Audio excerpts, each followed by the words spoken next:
I'm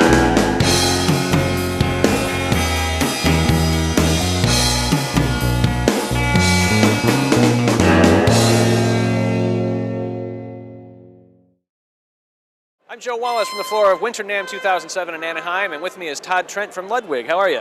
Excellent. How are you doing today? Good. Now tell me a little bit about the drums you're debuting at this year's winter show.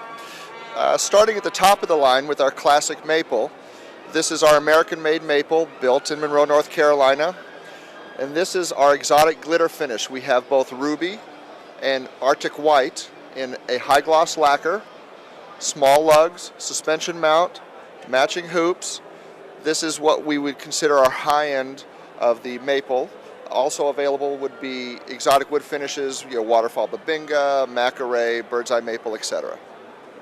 Now, who is right for this kit? I mean, it's an exotic finish. You've got a lot of features. Who's the audience or the market for this?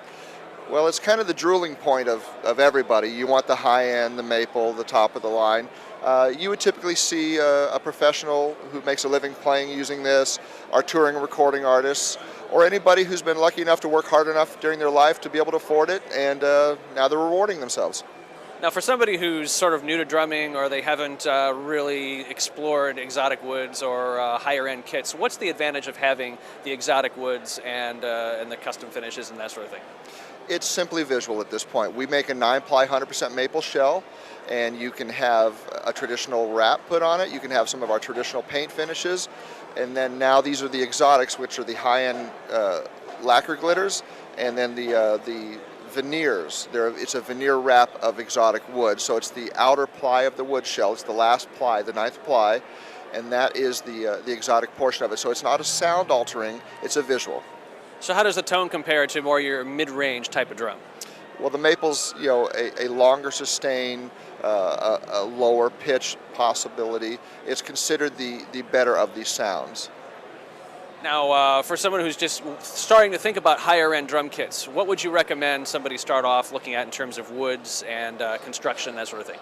If you're graduating away from a first-time player's kit or a second-time player's kit, you definitely want to get into something either birch or maple.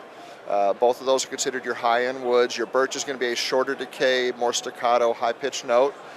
Very good for articulate playing. Maple is going to be your best overall musical sound. It's going to be the wood that allows you the greatest tonal variety on your palette.